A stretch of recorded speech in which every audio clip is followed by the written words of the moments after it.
제 아내는 눈물을 흘렸어요. 정말 눈물이 마를 정도였어요. 저도 감동했죠. 그래서 정말 잘 만들었네요. 라고 말했어요. 그리고 더 좋게 만들 수 있는 몇 가지 아이디어가 있어요. 라고 했어요. 리처드 기어는 수십 년 동안 아름다움, 자신감, 그리고 성공의 상징으로 여겨져 왔지만 76세가 된 지금 그의 삶에서 가장 중요한 이야기는 훨씬 더 인간적인 이야기입니다. 명성, 수상 경력, 그리고 화려한 헤드라인 뒤에는 끊임없는 갈망, 절제, 사랑, 상실, 신념, 그리고 결코 멈추지 않았던 조용한 의미 탐색으로 빚어진 삶이 있습니다. 그의 이야기가 이토록 감동적인 이유는 단지 무엇을 이루었는가 때문이 아니라 모든 것을 잃을 수도 있었던 순간에 무엇을 위해 목소리를 냈는가에 있습니다. 그리고 그의 인생 후반부에 이르면 이것이 결코 단순한 할리우드 스타의 이야기가 아니었다는 사실을 깨닫게 됩니다. 그것은 시간, 희생, 그리고 마침내 평화를 찾는다는 것에 연약하면서도 아름다운 이야기였습니다. 오늘날의 리처드 기어가 어떻게 만들어졌는지 이해하려면 세상이 그의 이름을 알기 훨씬 전부터 그를 형성한 가정, 가치관, 그리고 레슬레스한 정신이 시작된 어린 시절로 돌아가야 합니다. 리처드 티파니 기어는 1949년 8월 31일 필라델피아에서 태어났지만 그의 어린 시절은 뉴욕주 노스 시러큐스에서 펼쳐졌습니다. 그의 아버지 호머 조지 기어는 보험 설계사로 일했지만 한때 감리교 목사를 꿈꾸었던 사람답게 따뜻한 연민을 품고 살았습니다. 리처드는 훗날 자신이 타인을 조용히 돕는 사람들이 많은 따뜻한 감리교 가정에서 자랐다고 회상했습니다. 어머니 도리스 앤은 집안에 온기와 음악을 가득 채웠습니다. 5남매 중 둘째였던 리처드는 어린 시절부터 재능이 뛰어났습니다. 그는 피아노, 기타, 트럼펫을 연주했습니다. 체조에서도 두각을 나타냈습니다. 학교에서는 성실하고 운동을 잘했으며 음악적 재능도 있었지만 동시에 늘 무언가를 갈망하는 학생이었습니다. 거의 무엇이든 해낼 수 있는 사람처럼 보였지만 단순한 답으로는 결코 만족하지 않았습니다. 1967년 그는 체조 장학금을 받고 매사추세츠 대학교 에머스트에 입학해 철학을 공부했습니다. 경영학도 아니고 의학도 아니었습니다. 철학이었습니다. 그는 위험한 질문들을 던지고 있었습니다. 존재란 무엇인가? 고통이란 무엇인가? 왜 삶은 겉으로는 성공적으로 보여도 내면은 공허할 수 있는가? 그는 장폴 사르트르, 조지 버클리 주교의 저작들, 그리고 현실 자체에 의문을 던지는 책들을 탐독했습니다. 훗날 그는 젊은 시절 자신이 자주 이 모든 것은 무엇을 위한 걸까? 라고 자문했다고 털어놓았습니다. 어린 시절의 신앙은 따뜻했지만 그의 내면의 폭풍을 잠재우지는 못했습니다. 20대 초반 기어는 불교를 접하게 되었습니다. 뉴욕에서 그는 명상을 하고 스승들에게 가르침을 받으며 태극권을 수련하고 자신의 불안정한 내면을 다스리려 노력했습니다. 세상이 그를 섹스 심벌로 알기 전 그는 곧 명성이 부풀릴 자아를 해체하려 애쓰고 있었습니다. 대학은 그를 붙잡아 둘 수 없었습니다. 그는 2년 만에 학위를 받지 않은 채 학교를 떠나 연극계로 들어갔습니다. 대안도 없었고 보장된 미래도 없었습니다. 그는 지방 극단에서 일했고 일자리 사이에는 차 안에서 잠을 자며 조금씩 명성을 쌓아갔습니다. 1973년에는 런던 초연 뮤지컬에서 데니 주코 역을 맡으며 주목받았고 이는 존 트라볼타가 그 역할을 유명하게 만들기 전의 일이었습니다. 그리고 1978년 그의 인생에는 영적인 전환점이 찾아왔습니다. 기어는 브라질 출신 화가 실비아 마르틴스와 함께 네팔을 여행했고 티베트 불교 스승들을 만났으며 결국 달라이 라마와도 만나게 되었습니다. 그 만남은 그의 삶을 바꾸어 놓았습니다.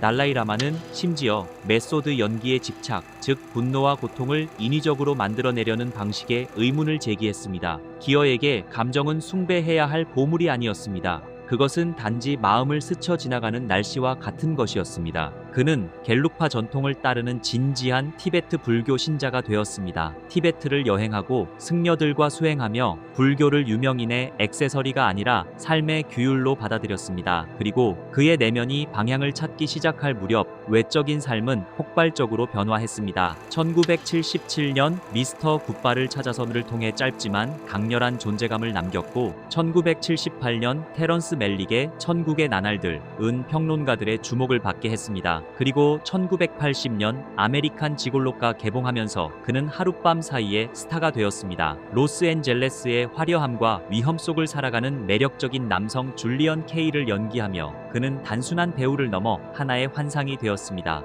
2년 후 사관과 신사는 그의 스타성을 확고히 했습니다. 데브라 윙어와 함께 출연한 그는 규율, 사랑, 그리고 구원을 찾아가는 상처 입은 훈련병 잭 메이오를 연기했습니다. 영화는 엄청난 성공을 거두었고 기어는 할리우드에서 가장 흥행력 있는 주연 배우 중 한 명이 되었습니다. 하지만 집착을 내려놓는 법을 공부해온 그에게 욕망의 대상이 된다는 것은 아이러니하게도 고통스러운 일이었습니다. 1980년대는 그를 시험했습니다. 몇몇 영화는 실패했고 평론가들은 그가 진정한 연기자인지 아니면 단지 잘생긴 배우인지 의문을 제기했습니다. 그와 동시에 그의 사회운동은 더욱 깊어졌습니다. 1987년 그는 티베트와 중국 정부의 티베트인 탄압 문제에 대해 공개적으로 발언하기 시작했습니다. 훗날 그는 원래 자신의 불교 수행에 대해 공개적으로 말하고 싶지 않았다고 밝혔습니다. 그것은 너무나 개인적인 문제였기 때문입니다. 하지만 달라이 라마가 도움을 요청했고 그래서 그는 나섰습니다. 할리우드는 곧바로 그 위험성을 이해했습니다. 중국은 점점 무시할 수 없는 거대한 시장이 되어가고 있었습니다. 그러나 기어는 자신의 발언을 누그러뜨리지 않았습니다. 1993년 아카데미 시상식에서 시상자로 나선 그는 중국의 인권 문제를 공개적으로 비판했습니다. 반발은 즉각적이었습니다. 그는 이후 시상자로 초청받지 못한 것으로 알려졌고 영화사들은 그를 위험한 인물로 보기 시작했습니다. 기어는 훗날 중국에 대한 자신의 정치적 입장 때문에 할리우드에서 환영받지 못하게 되었다고 말했습니다. 그리고 그는 그것을 받아들였습니다. 동시에 그의 사생활은 타블로이드 언론의 먹잇감이 되었습니다. 1988년 그는 사진작가 허브 리츠가 주최한 바비큐 파티에서 신디 크로퍼드를 만났습니다. 그녀는 22세였고 세계에서 가장 유명한 슈퍼모델 중 한 명이었습니다. 그는 39세였고 유명하며 영적인 삶을 추구하는 복잡한 인물이었습니다. 두 사람은 함께 여행하고 명상하며 1990년대 초 최고의 스타 커플 중 하나로 떠올랐습니다. 하지만 관계에는 균형의 문제가 있었습니다. 크로퍼드는 훗날 젊은 여성은 사랑에 빠지면 자신을 상대에게 맞추게 될 수 있다 고 인정했습니다. 기어는 더 나이가 많았고 이미 자리를 잡았으며 대부분의 사람들이 이해하지 못하는 삶의 길을 걷고 있었습니다. 1991년 두 사람은 라스베이거스에서 알루미늄 포일로 만든 반지를 끼고 데니스에서 저녁 식사를 하며 비밀 결혼식을 올렸습니다. 이야기만 들으면 낭만적이었지만 갈등은 점점 커졌습니다. 각종 소문은 결혼 생활을 흔들었고 결국 두 사람은 관계가 진짜라는 내용을 담은 공개 광고까지 내야 했습니다. 하지만 그것은 소문을 잠재우기는커녕 더 키웠습니다. 두 사람은 1994년에 별거했고 1995년에 이혼이 확정되었습니다. 크로퍼드는 훗날 두 사람이 함께 보낸 시간이 충분하지 않았고 어쩌면 진정한 의미의 동등한 파트너가 아니었을 수도 있다고 말했습니다. 하지만 결혼 생활이 무너지는 동안 그의 커리어는 화려하게 부활했습니다. 1990년 귀여운 여인은 전 세계적인 현상이 되었습니다. 줄리아 로버츠와 함께 출연한 기어는 사랑을 통해 변화하는 냉정한 사업가 에드워드 루이스를 연기했습니다. 영화는 전 세계에서 수억 달러를 벌어들였고 그를 다시 로맨틱한 주연 배우의 위치로 올려놓았습니다. 대중은 다시 한번 그를 사랑했습니다. 하지만 환호 뒤에서 기어는 명성과 신념이 쉽게 공존하지 않는다는 사실을 배우고 있었습니다. 1990년대 후반과 2000년대에 들어서며 그는 더욱 확고해졌습니다. 그는 미국의 티베트 하우스를 설립하는 데 힘을 보탰고 국제 티베트 지원 운동에도 깊이 참여했습니다. 난민들을 만나고 박해의 이야기를 들으며 인터뷰를 통해 그들의 목소리를 세상에 알렸습니다. 중국은 그를 입국 금지시켰습니다. 영화사들은 그를 기용하는 데 주저했습니다. 한때 그의 것이 될 수도 있었던 배역들은 다른 배우들에게 돌아갔습니다. 하지만 그는 사과하지 않았습니다. 대신 어려운 길을 선택했습니다. 그리고 그 선택은 예상치 못하게 더 좋은 연기를 이끌어냈습니다. 독립영화들은 그에게 부패, 후회, 두려움, 모순을 지닌 인물들을 연기할 기회를 주었습니다. 2002년은 그를 다시 시상식의 중심으로 데려왔습니다. 정의를 연극처럼 판매하는 능글맞은 변호사 빌리 플린을 연기한 그는 50대에 탭댄스를 배우고 골든글로브상을 수상했습니다. 그것은 화려한 재기의 순간이 될 수도 있었지만 그는 더 이상 그런 형태의 성공을 쫓지 않았습니다. 배우 캐리 로웰과의 두 번째 결혼은 2000년 그의 처사들 호머 제임스, 지금이 기어를 안겨주었습니다. 아버지가 된다는 것은 그를 변화시켰습니다. 가운데 이름인 지금이는 그의 티베트와의 인연을 기리는 의미였습니다. 그는 로웰과 2002년에 결혼했지만 10년이 넘는 시간을 함께한 끝에 관계는 막을 내렸습니다. 가까운 사람들은 그 이유를 이해했습니다. 기어는 다정한 사람이었지만 명상과 수행, 사회운동, 그리고 내면의 수련은 취미가 아니었습니다. 그것이 그의 진짜 삶이었습니다. 그리고 2014년 65세였던 그는 자신보다 33세 어린 스페인 출신 활동가이자 홍보 전문가인 알레한드라 실바를 만났습니다. 큰 나이 차이는 화제가 되었지만 두 사람의 관계는 공통된 가치관 위에 세워졌습니다. 그녀 역시 봉사, 가족, 사회운동에 헌신하는 사람이었습니다. 두 사람은 2018년에 조용히 결혼했습니다. 2019년에는 아들 알렉산더가 태어났고 2020년에는 제임스가 태어났습니다. 기어는 두 명의 어린 아들과 함께 70대에 들어섰습니다. 그는 부담을 느끼기보다 오히려 새롭게 변화된 듯 보였습니다. 그는 아버지 역할을 필요가 아닌 현재에 온전히 존재하는 일이라고 말했습니다. 나이가 들면서 그는 이전에는 충분히 갖지 못했던 것들, 즉 인내심, 명확함, 그리고 집중력을 줄 수 있게 되었다고 말했습니다. 그의 아침은 아이들의 소란스러운 아침 식사, 장난감, 학교 준비, 그리고 두 개 언어가 오가는 대화로 채워졌습니다. 한때 전 세계의 욕망을 상징했던 남자는 이제 아들들과 바닥을 기어다니며 노는 것에서 기쁨을 찾고 있었습니다. 2023년 죽음에 대한 현실이 그 평화를 흔들었습니다. 가족과 함께 멕시코 푸에르토 바야르타에서 휴가를 보내던 중 기어는 폐렴에 걸려 입원했습니다. 73세의 나이에 어린 두 아들을 둔 그에게 병은 시간과의 정면 대결이었습니다. 그는 훗날 영화나 유산이 아니라 아들들이 성장하는 모습을 볼 수 있을지에 대해 생각했다고 말했습니다. 그는 회복했지만 변화는 분명했습니다. 그는 더 신중하게 움직였고 에너지를 아끼며 현재를 살아가는 일을 무엇보다 중요하게 여겼습니다. 2024년 말 기어와 알레한드라는 마드리드로 이주하기로 결정했습니다. 그는 스페인과 아내의 문화, 그리고 다른 환경에서 아이들을 키우는 가치에 대해 따뜻하게 이야기했습니다.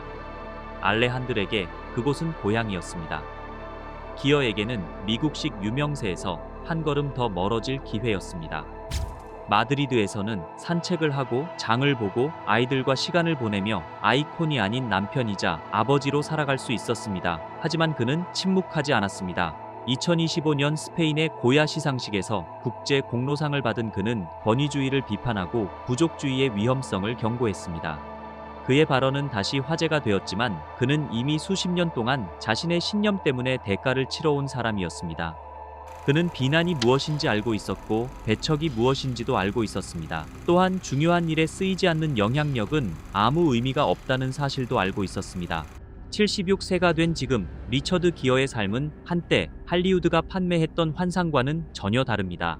그의 머리카락은 은빛으로 변했고 얼굴에는 세월의 흔적이 새겨졌습니다.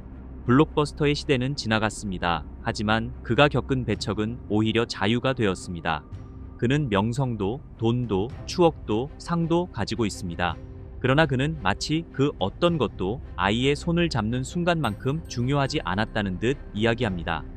그의 이야기는 단순히 할리우드를 떠난 배우의 이야기가 아닙니다. 그것은 삶의 의미를 끊임없이 질문했고 대부분의 사람들이 두려워할 선택들로 그 답을 찾아간 한 남자의 이야기입니다. 그는 시장보다 티베트를 선택했습니다. 안락함보다 양심을 선택했습니다. 영희보다 가족을 선택했습니다. 박수갈채보다 평화를 선택했습니다. 어떤 사람들은 그를 귀여운 여인의 매력적인 스타로 기억할 것입니다. 어떤 사람들은 중국 입국이 금지된 사회운동가로 기억할 것입니다. 또 어떤 사람들은 굽히지 않았던 불교 신자로 기억할 것입니다. 하지만 아마 가장 진실한 모습은 더 단순할 것입니다.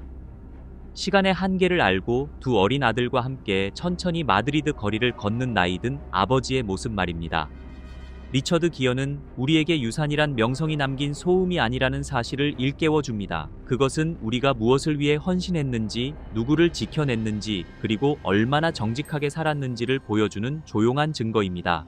결국 진정한 부는 저택이나 시장 혹은 영화로 측정되지 않습니다. 그것은 순간들로 측정됩니다. 그리고 결국 우리에게 진정으로 주어진 것은 그 순간들 뿐입니다.